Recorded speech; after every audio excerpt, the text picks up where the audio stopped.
बच्चों good morning. क्यों भाई, क्या हो गया, क्या बात कर रहे हो? कल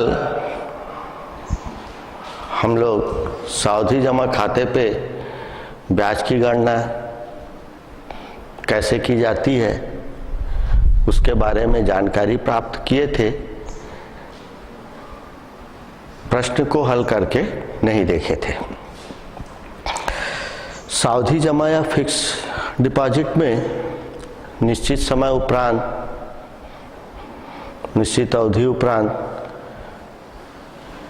एक मुश्त राशि मिलती है जिसका कि उपयोग हम कुछ अच्छे कामों में कर सकते हैं। ये ब्याज की गणना इसमें 3 तरीके से होती है।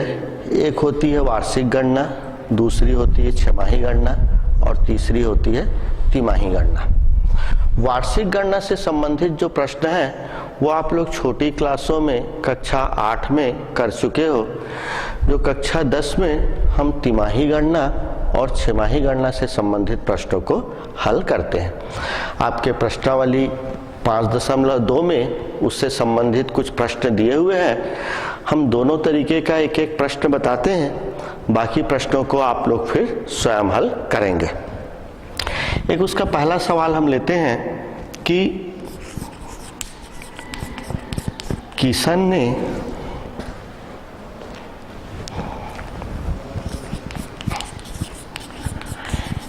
इलाहाबाद बैंक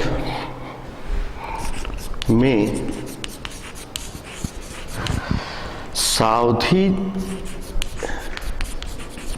सावधि जमा के रूप में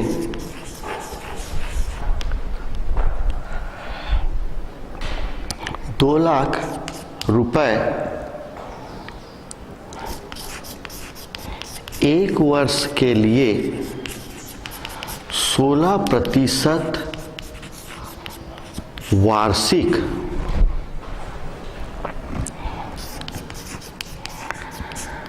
ब्याज की दर के रूप में जमा करता है। परिपक्वता के पश्चात यदि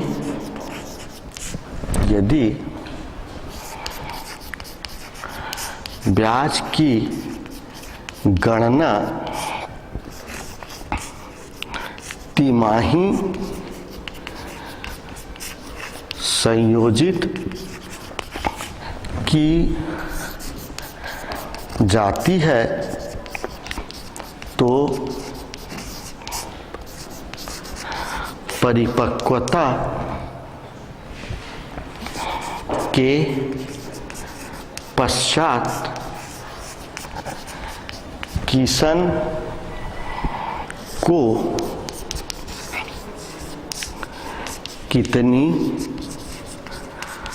धनराशि प्राप्त होगी, यह हमारा प्रश्न है कि सावधि जमा के रूप में ₹2,00,000 1 वर्ष के लिए 16% वार्षिक ब्याज के दर के रूप में जमा करता है। यदि ब्याज की गणना तिमाही संयोजित की जाती है तो परिपक्वता के पश्चात किशन को कितनी धनराशि प्राप्त होगी। हम आपको कल बताए थे कि यहाँ पर हल में हम लिखते हैं सबसे पहले ब्याज की गणना तिमाही संयोजित की जाती है। जो सबसे महत्वपूर्ण चीज है कि ब्याज की गणना कब निकाल रहे हैं। और जब ब्याज की गणना तिमाही संयोजित की जाती है तो जो हमारा दर दिया है, दर जिसको कि हम क्या बोलते हैं, R से प्रदर्शित करते हैं, यह 16% वार्षिक है और तिमाही संयोजित करने के कारण 16/4 बराबर 4% तिमाही। दर को हम क्या से करते हैं, 4 से भाग दे देते हैं। समय जिसे हम n से प्रदर्शित करते हैं, ये है 1 वर्ष। 1 वर्ष है तो 1 को हम 4 से गुणा कर देते हैं तो ये 4 तिमाही हो जाता है। मूलधन जिसे हम P से प्रदर्शित करते हैं, ये है रुपए, 2 लाख रुपए। और परिपक्वता राशि ज्ञात करना है, परिपक्वता राशि, और यही परिपक्वता राशि A होता है हमारा, ये हमको ज्ञात करना है। या परिपक्वता राशि को हम मिश्र धन भी कहते हैं। यहाँ पर हम साइड में, कई बार तकलीफ ये हो जाती है कि मिश्र धन लिखा है तो समझ में आता है, परिपक्वता राशि लिखी है तो ये समझ में नहीं आता है। तो परिपक्वता राशि, मिश्र धन या मूलधन, धन ब्याज, ये तीनों चीजें एक ही है। अब इधर आते हैं हम,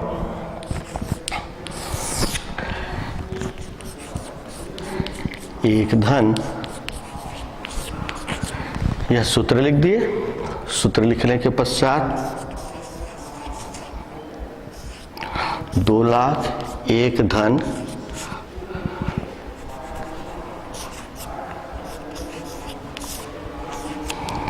जो हमारा दर था, ये हम दर 4% तिमाही निकाले थे। 16% दिया हुआ है वार्षिक, तो उस वार्षिक ब्याज की दर को चूंकि गणना तिमाही संयोजित होती है, 4 से हम उसको भाग देते हैं तो वह 4% आ जाता है। ठीक उसी तरीके से जो 1 वर्ष है और हमको तिमाही गणना करना है, तो 1 वर्ष जो समय है उसको 4 से हम गुणा करते हैं तो 1 वर्ष में 4 तिमाही होता है, तो समय की जगह 4 आ जाता है। इसके बाद इसको हम हल करते हैं तो ये हो जाता है 5। इसको हम लिख सकते हैं 104/100, 100 एकम 100 और 4, 104/100 हो गया। काट सकते हैं हम, 4 से काट देते हैं तो 4 दूनी 8 और 4 छक्के 24 और 4 पच्चीसम 100। तो इस तरीके से ये हो गया हमारा 2 लाख और इधर 26/25 पूरे का घात 4। किसी भी संख्या का जितना घात लगा है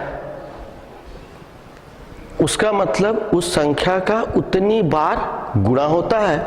हम इसको लिख लेते हैं, ये 2 लाख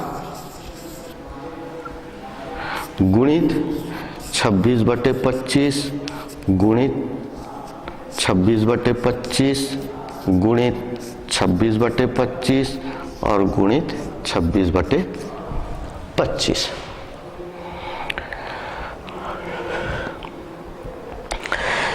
ये लिखने के पश्चात भरसक प्रयत्न ये होना चाहिए कि 10वीं कक्षा में कैलकुलेटर अलाउ नहीं है, तो आपको ये गुणा भाग स्वयं करना पड़ेगा। आप मेहनत करोगे, जितना ज़्यादा प्रैक्टिस करोगे उतना ज़्यादा गुणा भाग में परफेक्ट होगे, और यदि आप प्रैक्टिस नहीं करोगे तो कितना ही मेहनत कर डालो, उससे कुछ होने वाला नहीं है। और कोई भी प्रश्न का यही पार्ट जो रहता है वो सबसे ज़्यादा महत्वपूर्ण रहता है। आपको मार्क्स में जैसे ये 4 नंबर के प्रश्न हैं, सूत्र तक के लिखोगे आप, ये जो दिया हुआ है उसको लिखे तो 1 नंबर मिला, सूत्र लिखे तो 1 नंबर मिला, बीच के पार्ट को हल करोगे तब 1 नंबर मिलेगा, और लास्ट आंसर सही रहेगा तब 1 नंबर मिलेगा।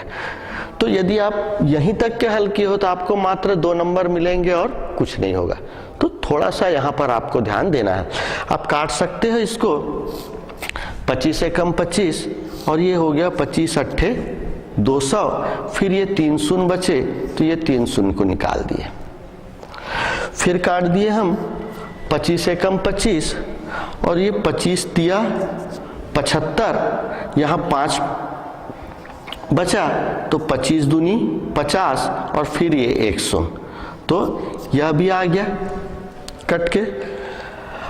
फिर 25 है, 5 पंचे 25, यहाँ से 5 से काटे तो 5 छक्के 30 और 5 चौक 20, 320 भी कट गया। अब जितना चीज बचा है उसको आप लिख लो, 64 गुणित 26 गुणित 26 गुणित 26 गुणित 26, 4 बार 26 है और 25 पंचे 125। अब इसको हमको गुणा करना है।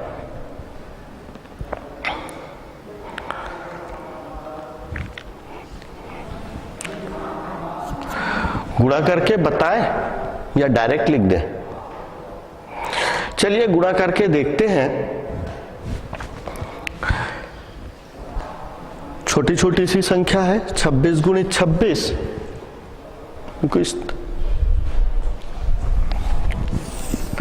यहाँ पे हम गुणा कर लेते हैं। सबसे पहले 26 गुणित 26, यदि हमको 26 का पहाड़ा नहीं आता तो हम फिर किससे करेंगे? 6 से करेंगे। 6 छक्का 36 का 6 बचा 3, 6 दूनी 12, 12 और 3 15। फिर 2 से 2 छक्के 12 बचा 1, 2 दूनी 4 और 1 5, 6, 5 2 7 और 5 और 1 6, 676। 2 26 का गुणा हुआ, हमारे पास कुल 4 26 है। फिर एक 26 से गुणा करते हैं या 676 से गुणा कर लेते हैं, हमको यदि समय बचाना है। तो देखिए 2 26 का गुणा हुआ तो 676 आया, फिर 2 26 का गुणा होगा तो भी 676 आएगा, हमारा समय बचा। और अब इस 676 और 676 का गुणा कर लेते हैं तो 6 छक्का 36 का 6 बचा 3, 6 सत्ते 42 और 3 45 बचा 4, 6 छक्के 36 और 4 40। फिर 7 से गुणा करते हैं, 7 छक्के 42 का 2 बचा 4, 7 सत्ते 49, 49 और 4 53 बचा 5, 7 छक्के 42, 42 और 5 47। अब इसके बाद फिर हमारा 6 से गुणा करने का है, और पहली बार हम 6 से गुणा 676 का किए थे, तो दोबारा फिर हमको 6 का गुणा करने की आवश्यकता नहीं है, हम इसी गुणा को उठा के लिख देंगे। यहाँ पर ये कितना हो गया? 6 5 0 और 4 कितना आ गया? 6 5 और 2 7, 6 और 3 9, 7 और 5 12, 12 और 4 16 का 6 बचा 1, 4 और 1 5 और ये 4, 6 5 2 7, 6 और 3 9, 7 5 12, 4 16 का 6 बचा 1, 4 और 1 5 और ये 4। ये हमारा इसका गुणा आ गया 45 69 76। यहाँ पर लिख देते हैं 45 69 और 76। ये हमारे 4 26 के गुणा आ गए। अब इसको किससे गुणा करना है? हमको 64 से गुणा करना है। 64 से में 4 से गुणा करेंगे, 4 छक्के 24 का 4 बचा 2, 4 सत्ते 28, 28 2 30 बचा 3, 4 निया 36, 36 और 3 39 बचा 3, 4 छक्के 24, 24 और 3 27 बचा 2, 4 पंचे 20 और 2 22 बचा 2, 4 चौक 16 और 2 18। अब इस 6 से गुणा करेंगे, 6 छक्का 36 का 6 बचा 3, 6 सत्ते 42 और 3 45 बचा 4, 6 निया 54, 54 और 4 58 बचा 5, 6 छक्का 36, 36 और 5 41 बचा 4, 6 पंचे 30, 30 और 4 34 बचा 3, 6 चौक 24, 24 और 3 27। जोड़ देते हैं 4 6 9 5 14 का 4 बचा 1, 7 और 1 8, 8 8 16 का 6 बचा 1, 2 और 1 3 और 1 4, 8 4 12 का 2 बचा 1, 7 और 1 8 और 1 9 और 2। यह आ गया हमारा 29 24 64 64। 29, 24, 64 और 64। ये हमारा पूरा इसका गुणा हो गया और यही पार्ट हमारा महत्वपूर्ण है। यदि आप गुणा गलत करोगे तो आपका आंसर गलत आएगा। इसके बटे 125। अब थोड़ा सा यहाँ पर दिमाग से काम लेना होता है। ये बताओ, अब हमको इसको 125 से भाग देना है। गुणा सरल लगता है या भाग सरल लगता है? भाग सरल है या गुणा सरल है?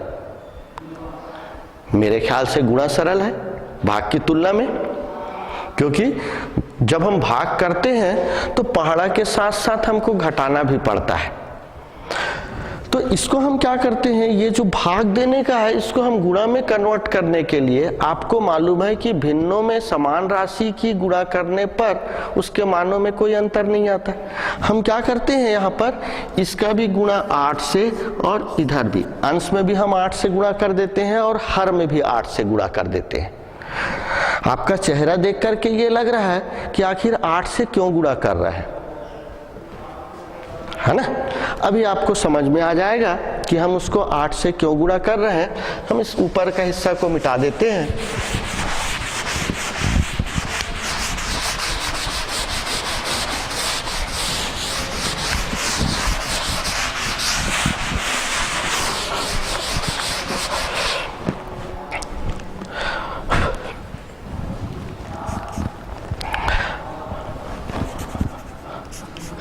चलिए, सबसे पहले हम नीचे का गुणा कर लेते हैं। 125 का किससे गुणा करते हैं? 8 से। मैं यहां पर लिख देता हूं, ये 125 गुणित 8। 8 पंचे 40 का 0 बचा 4, 8 दूनी 16, 16 और 4 20 बचा 2, 8 एकम 8 और 2 10। 125 का जब हम 8 से गुणा किए तो कितना मिला? 1000। ये नीचे में 1000 लिख दिए। अब उसके बाद ऊपर का जो गुणा है उसको कर लेते हैं। 8 चौक 32 का 2 बचा 3, 8 6 के 48, 48 और 3 51 का 1 बचा 5, 8 चौक 32, 32 और 5 37, 37 का 7 बचा 3, 8 6 के 48, 48 और 3 पुनः 51, 51 का 1 बचा 5।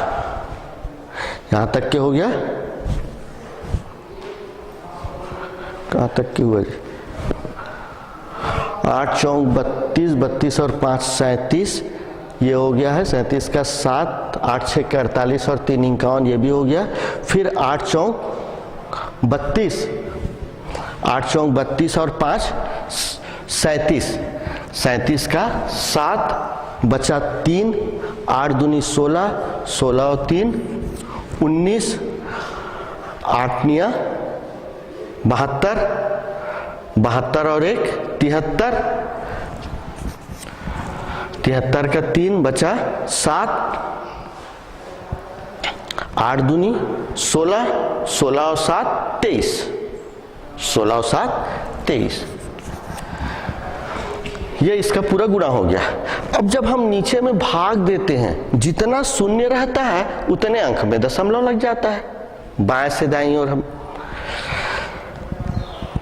आते हैं तो ये 1 2 3 अंक है, तो 2 3 3 9 7 1 और इस 3 अंक में दशमलव लगा दिए तो 7 1 2।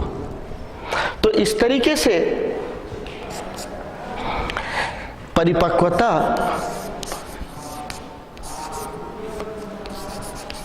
परिपक्वता राशि जो है वह 2,33,971 रुपए 71 पैसे उस किसान को लास्ट में ब्याज सहित मिलेगा। वो जमा 2 लाख रुपए किया था, ब्याज सहित 2,33,971 रुपए 71 पैसे उसको प्राप्त होंगे।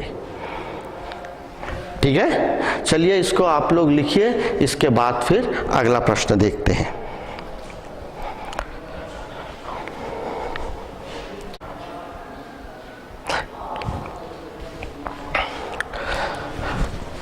चलिए, अब तक के लिख लिया होगा आप लोगों ने इसको, तो अब इसको मिटा देते हैं। और ये जो प्रश्न अभी हम बताए थे आपको, इस प्रश्न में सावधि जमा में ब्याज जो है वो तिमाही संयोजित होती थी। अब हम एक ऐसा प्रश्न हल करेंगे जिसमें ब्याज जो है वो 6 माही संयोजित हो।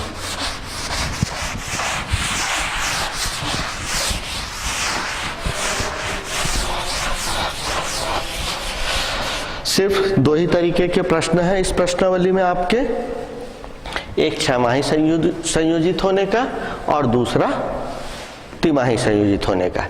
तो 6 माही संयोजित होने का तो प्रश्न, तिमाही के प्रश्न तो हमने देख लिया। इसके बाद 6 माही संयोजित होने वाले का एक प्रश्न देख लेते हैं, प्रश्न क्रमांक 7। प्रश्न क्रमांक 7 है, श्रीमती पुष्पा ने 60,000 रुपए को 1/2 वर्ष के लिए सावधि जमा खाते में निवेश किया, तो उसे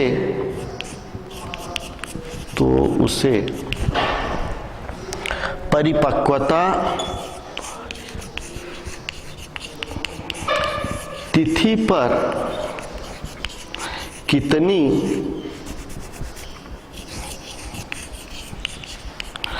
धनराशि प्राप्त होगी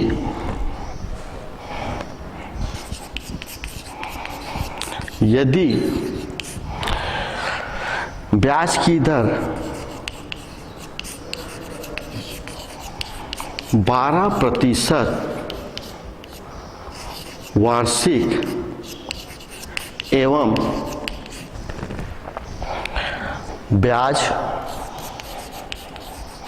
प्रति 6 माह में संयोजित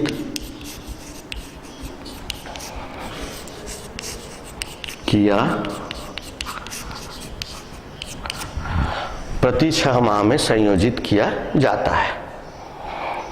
इससे पहला प्रश्न हम देखे थे जिसमें ब्याज तिमाही संयोजित किया जाता था, अब यहाँ 6 माही संयोजित किया जाता है।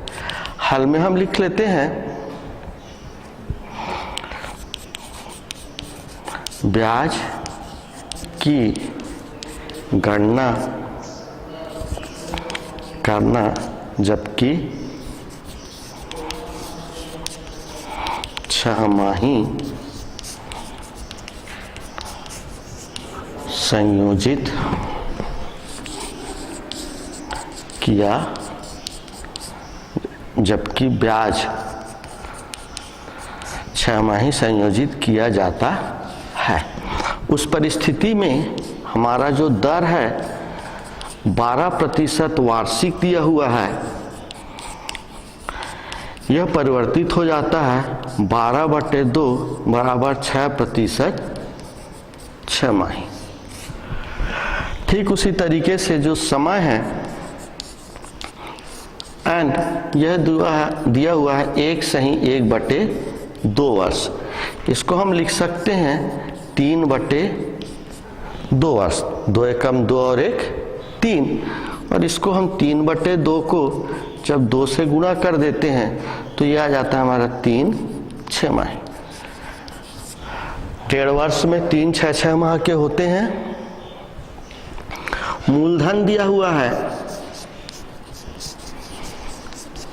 जिसे P से प्रदर्शित करते हैं 60,000 रुपए, और मिश्र धन जिसे A से प्रदर्शित करते हैं, ये हमको ज्ञात करना है परिपक्वता तिथि पर राशि। पूरा जैसे पहले सवाल हल किए थे उसी तरीके से दूसरा सवाल भी है, सिर्फ अंतर इतना है कि पहले प्रश्न में तिमाही संयोजित होने के कारण हम उसको 4 से भाग दिए थे और 4 से गुणा किए थे। यहाँ 6 माही संयोजित होने के कारण एक वर्ष में 2 6 माह के होते हैं, इस कारण इसमें हम 2 से दर के 2 से भाग देते हैं और समय को 2 से गुणा करते हैं।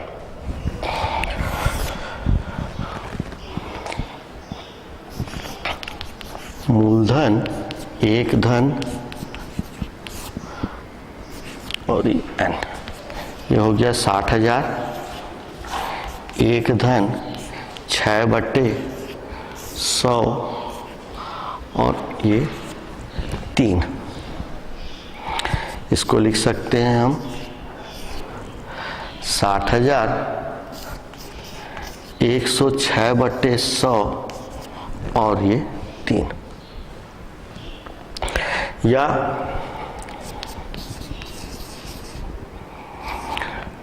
60,000 106/100 106/100 और 106/100। अब यहां पर देखिए क्या है, 0 0 वाला है, हम इसको आसानी से काट सकते हैं।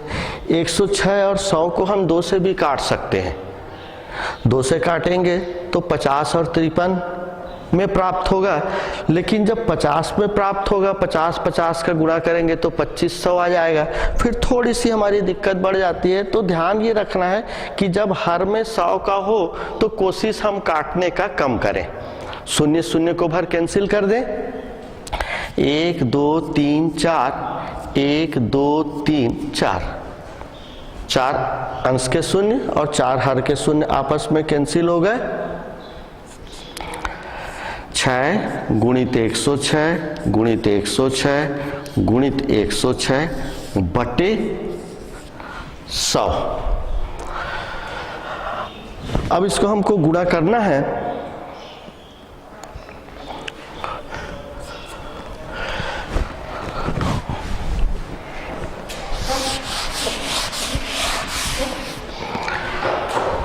एक 106 का गुणा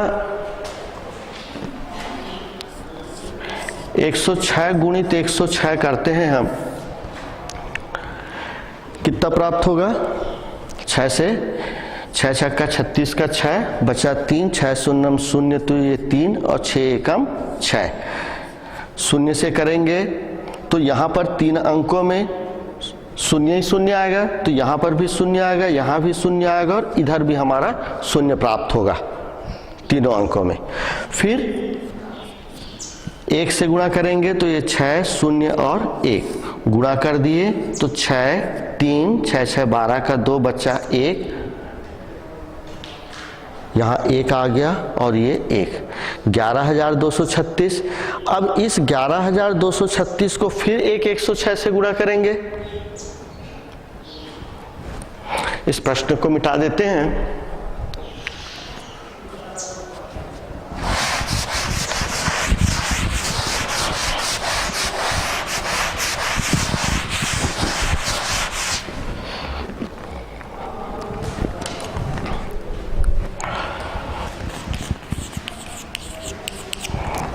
ग्यारह 11,236 गुणित 106, हमारे 3 106 हैं तो 2 के ये गुणा होगा और यह तीसरा 6 से गुणा कर देते हैं। 6 छक्का 36 का 6 बचा 3, 6 3 18 और 3 21 बचा 2, 6 दूनी 12 और 2 14 बचा 1, 6 एकम 6 और 1 7, फिर 6 एकम 6।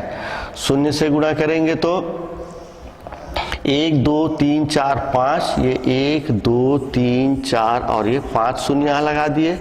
फिर 1 से गुणा करेंगे तो 6 3 2 1 और 1, ये 6 1 6 और 4 10 का 0 बचा 1, 7 3 10 और 1 11 का 1 बचा 1, 6 और 1 7 और 2 9, ये 1 और ये 1 हमारा 6 बच गया है गुणा करने के लिए। 6 से गुणा कर देते हैं। 6 छक्का 36 बचा 3, 6 एकम 6 और 3 9, 6 शून्यम 0, 6 एकम 6, 6 निया 54 का 4 बचा 5, 6 कम 6, 6 5 11 का 1 बचा 1, 6 कम 6 और 1 7।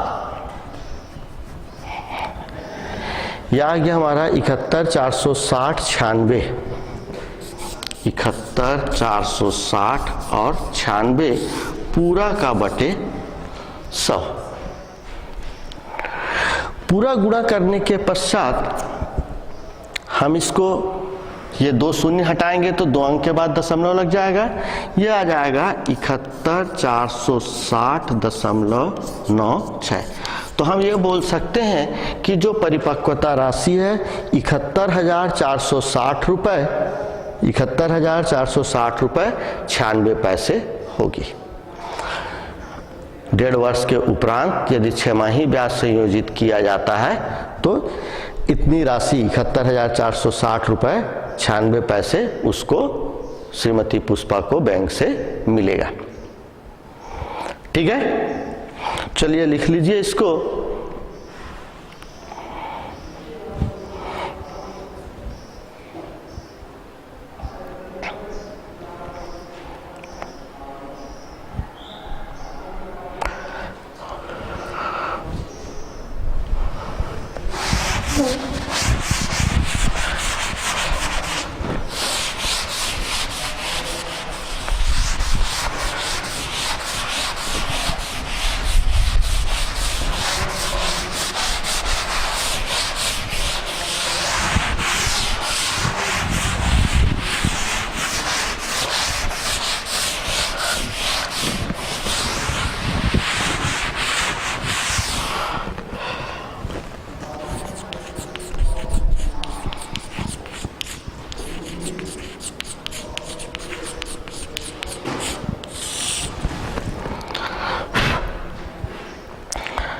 पाँच 5.2 प्रश्नावली के जो प्रश्न बताए हम अभी आपको, उसमें इसी तरीके से 2 ही तरीके के सवाल हैं। तो बाकी सवालों को आप लोग बनाने की कोशिश करिएगा। उसके बाद हम अगला प्रकार देखते हैं, वो है आवर्ती जमा खाता। आवर्ती का मतलब होता है रिकरिंग, या दूसरे शब्दों में आवर्ती का मतलब ये भी होता है कि एक निश्चित समय के उपरांत जब उसी कार्य की पुनरावृत्ति होती हो। कहने का आशय ये है कि जब हम बैंक में एक निश्चित राशि प्रति माह निश्चित समय के लिए जमा करते हैं तो उस समय के उपरांत हमको पूरी राशि ब्याज सहित एक मुश्त मिलती है, जो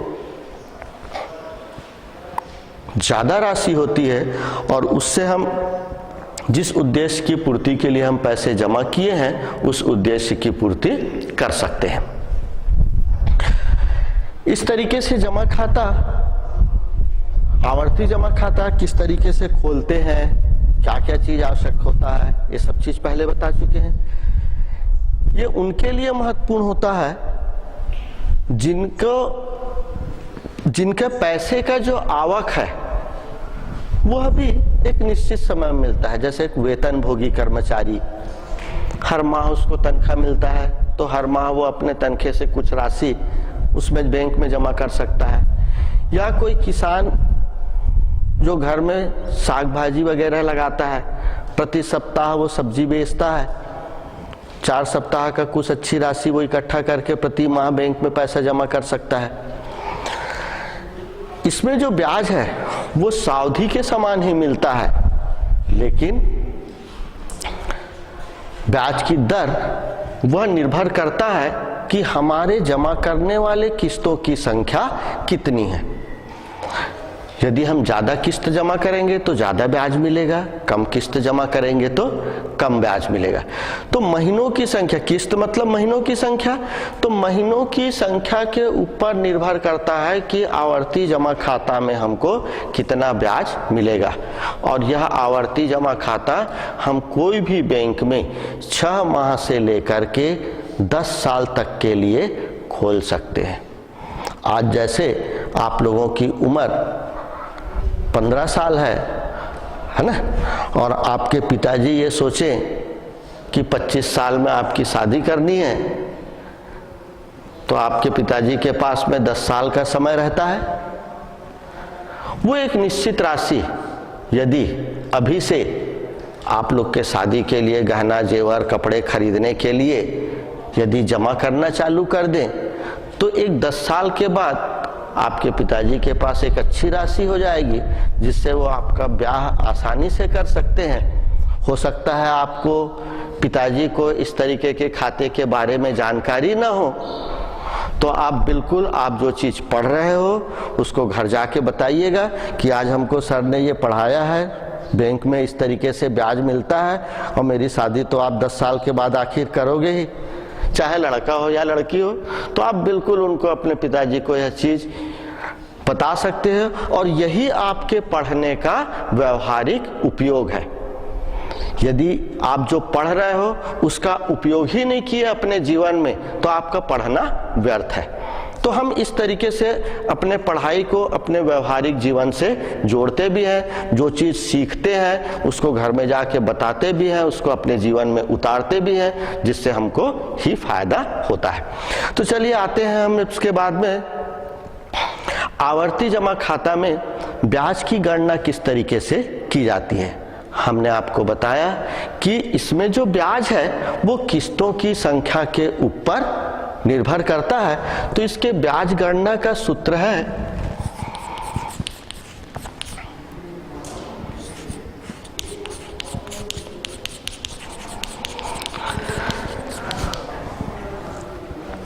यहां पर सीधा लिख देते हैं हम, मासिक जमा धन गुणित दर गुणित महीनों की। चलिए हमारा थोड़ा सा अंदाज गलत हो गया, जगह थोड़ा सा छोटा पड़ गया, तो फिर से लिख देते हैं, बीचों बीच लिख देते हैं यहां पर, मासिक जमा धन गुणित दर गुणित महीनों की संख्या, कोष्ठक में महीनों की संख्या धन 1 और इस पूरा का बट्टे 100 गुणित 24। इस तरीके से इस सूत्र की सहायता से हम आवर्ती जमा खाता का ब्याज का गणना करते हैं। वास्तव में आवर्ती जमा खाता में क्या होता है, जैसे कि हम कोई छोटा सा उदाहरण देते हैं कि 100 रुपए की राशि जो है, 100 रुपए 12 माह के लिए जमा करते हैं। तो हम पहले माह बैंक में कितना जमा किए, 100 रुपए जमा किए, तो इस 100 रुपए में 12 माह का ब्याज मिलेगा। अब दूसरे माह फिर 100 रुपए हम जमा किए, तो जब हम 100 रुपए जमा किए तो इस दूसरे 100 रुपए में 11 माह का ब्याज मिलेगा। एक माह तो बीत गया ना। फिर तीसरे माह हम जमा किए फिर 100 रुपए, तो जो तीसरे माह 100 रुपए जमा किए उसमें हमको 10 माह का ब्याज मिलेगा। तो इस तरीके से आप देखते होंगे कि जैसे जैसे समय पूरता जाता है हमारा ब्याज की जो माह है वो कम होता जाता है। पहले ज़्यादा राशि कम रहती है, दिन ज़्यादा रहता है, बाद में राशि बढ़ते जाती है तो दिन कम होता जाता है। तो इस तरीके से जब हम इसका ब्याज का कैलकुलेशन करते हैं जोड़ करके, तो वह काफ़ी लंबा हो जाता है। इस कारण हम इस सूत्र की सहायता से ब्याज की गणना को करते हैं। मासिक जमा धन गुणित दर गुणित महीनों की संख्या धन 1 बटे 100 गुणित 24। इसके प्रश्नावली 5.3 में दिए गए हैं। इस 5.3 के जो प्रश्न हैं, हम तो आज इसका सूत्र ही बताए हैं आपको, आप घर जा कर के इसको बना के देखने की कोशिश कीजिएगा। कल फिर इसके सवालों को बताएंगे। ठीक है, तब तक के लिए बाय बाय।